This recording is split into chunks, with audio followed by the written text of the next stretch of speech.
And we start with Travis Brown, MyAggieNation.com, covering Texas A&M for the Eagle. He's with us here on Ruscin and Zach. Travis, good afternoon. How's it going, guys? We're doing good. So, given today's news, what's the very latest now from the College Station perspective? Well, here in about 25 minutes, the Board of Regents are going to meet from the A&M system telephonically to discuss the very vague,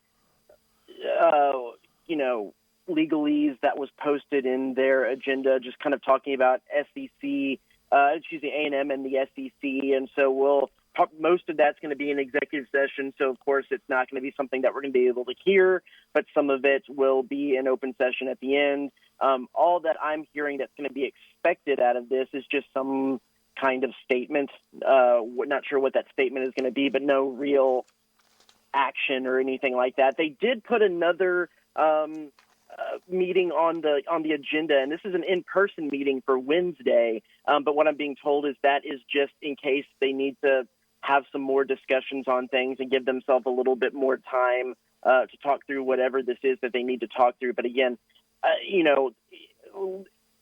Ross Bjork on Wednesday, when this all came out, was there and took a pretty hard stance that Texas A&M wanted to be the only Texas school in the SEC.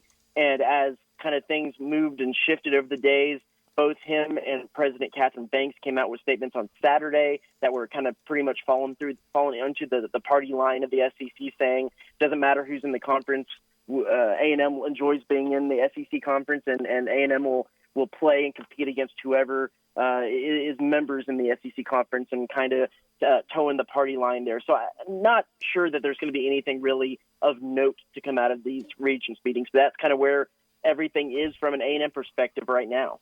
The timing of the announcement was curious, to say the least. I mean, Ross Bjork's on his way to the podium, and this bomb drops. If you're a betting man, where do you think the leak came from? So I'm real close with Brent Zorneman, the guy who broke the story for the Houston Chronicle, and we carpool to a lot of these things together. And what I do know from him, and he said it multiple times, is that he stumbled upon this story as he was calling people and doing research on the 10-year anniversary of, kind of A&M, and then President Bowen Lofton announcing that the Big 12 is what is the exact word? It was uncertain. There's uncertainty in the Big 12. And so he said it came was part of calling people not only from A&M, but within the Big 12, other schools and things along the lines of when that happened. So I don't think it was a, quote unquote A&M leak that they wanted this out there right at that time. Ross Bjork has said that when he was at Ole Miss, he went to media days 3 times. And we had talked to Bjork a little bit over a week before media days, the week before, and he had already planned on going. So of course, I don't know who the exact source is, but I don't really buy into this was some kind of a well-crafted A&M leak that some people are out there going for. We're talking with Travis Brown, MyAggieNation.com, here on Ruscin and Zach. Do you get any kind of sense down there that you've had these almost 10 years of, I guess, freedom from Texas and from Texas fans and the politicians and all that, and now it's like you're being dragged back into this again from the Texas A&M perspective?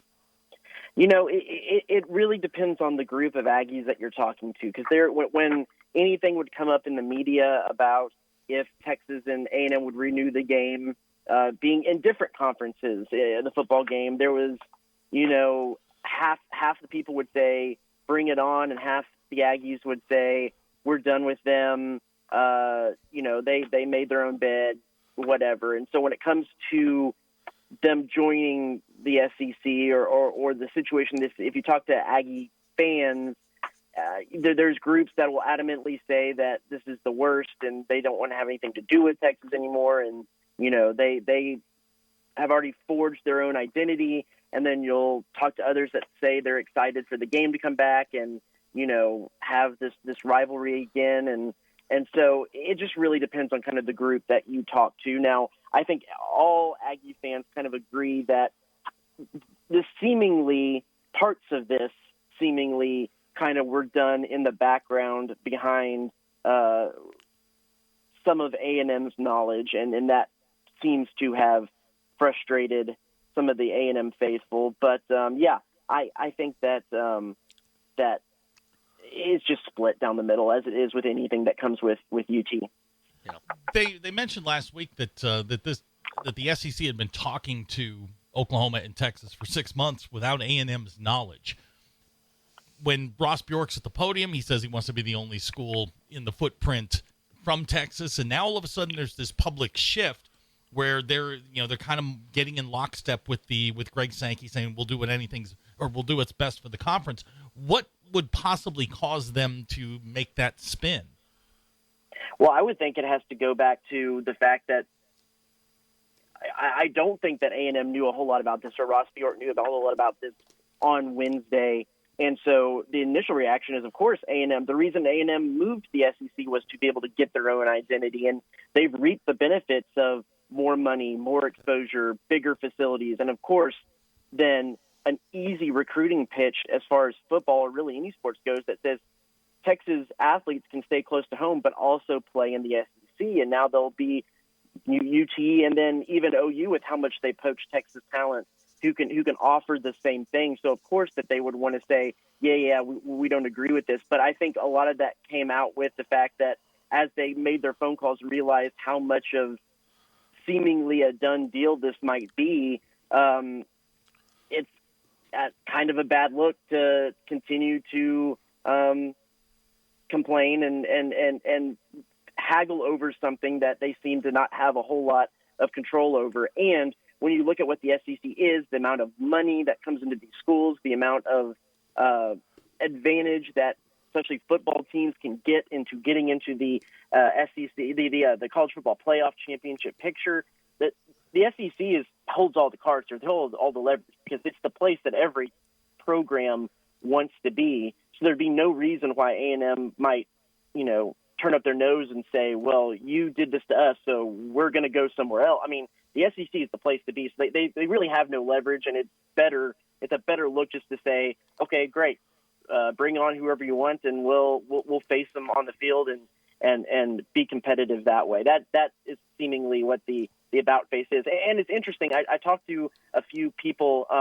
off the record with knowledge of the situation, and as of December, A&M officials hadn't necessarily heard anything about schools approaching the SEC for expansion. So the 6 months thing is a little interesting, because if that is the case, it would have to have been right at 6 months. I think it was a little bit closer in to the time period when some of these conversations started than as far as 6 months out.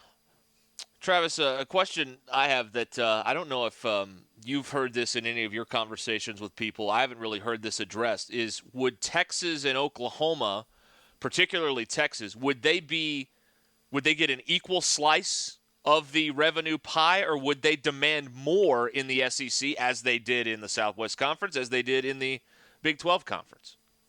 I haven't heard anything about that, and I think from an A&M perspective, some of those kinds of issues would be just now being talked about, if anything like that. I mean, Texas just issued, of course, their notice that they wouldn't be coming back. They aren't going to be adhering to the grant of rights after 2025. I would, with the heavyweights in the conference like Alabama and Florida and Georgia and Tennessee, universities that even some of them might not have done a whole lot on the field per se, that just hold a lot of power and money within the conference. I don't think this is going to be one of the first times that I think Texas isn't going to be kind of the power broker, and some might even call it bully, that they've been able to be in the past two iterations of conferences that they've been in, because they don't hold the same kind of leverage that they did. They're just one of many really powerful schools in the most powerful conference in the country. A&M has money. A&M has power and has had a seat at the table for a while now. And depending on exactly how this all went down, you can see how much leverage they have with the SEC with everything that went down. I think Texas, anyone necessarily in the SEC it just doesn't have as much leverage as they would being the anchor, the flagship of a different conference like they have been in the Big 12 or the Southwest Conference before. I completely blanked on my question. Ruscin, bail me out. Okay, I had a good one. I had a good one, and I completely blanked. Yeah, the heat will do that to you. Will. We're talking with Travis Brown from MyAggieNation.com here on Ruscin and Zach. Go ahead. All right, so this is primarily about football because that's where most of the money is. Jimbo Fisher's got a juggernaut down there right now. I think they're going to lose one game, go to the playoff. From a football perspective, this could only make things better. But is there concern about the other sports, basketball, baseball, and some of the women's sports that Texas A&M might get left behind?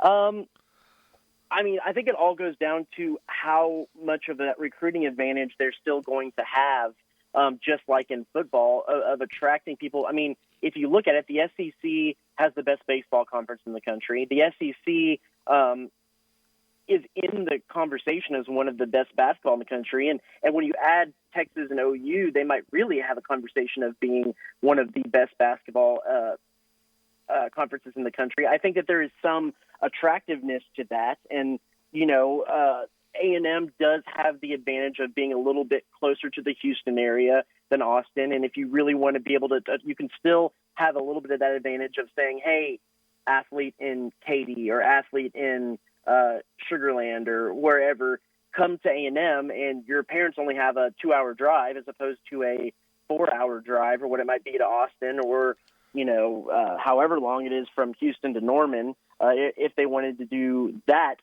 type of thing. So there's still some advantages there. I don't necessarily, I think if you're in the SEC, and that's part of this conversation with postseason tournaments that have 64 teams in it, if the competition level stays as it is in most all those other sports and you still finish third or fourth or fifth in the SEC, you're probably going to get into the tournament and then, see what happens. It might be a little bit of an NBA kind of look at this, at get through the regular season, make sure you make the tournament. And then once the dance starts, see where it goes. And I think there's a lot of teams that will probably adhere to that. I think that's part of the reason why this move was made now for Texas and OU, looking at football at the possibility of a 12-team playoff, because it's going to be kind of like, battle through, you're going to have the strongest strength of schedule, and you might not win conference championships, but there might be a chance to get to the tournament and see what happens.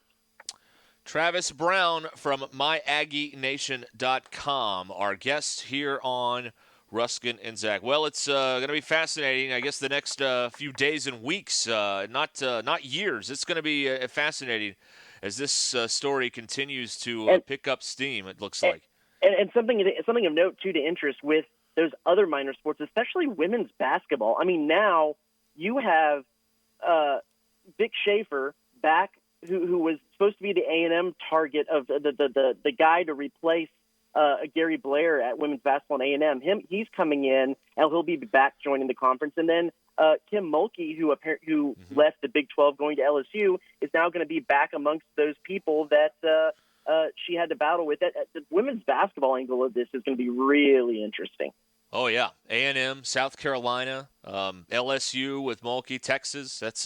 And Arkansas has been in there, too. I mean, they've had some big wins over the last few years. Travis, thank you so much. We really appreciate it. You got it. All right, Travis Brown with us from MyAggieNation.com here on some interesting stuff in there. Yeah. And when I talked to him, one of the things I want to do is get him on just because they are sort of in the crosshairs of this whole thing. They're the team or the school that stands to lose the most. Yeah, seems that way. And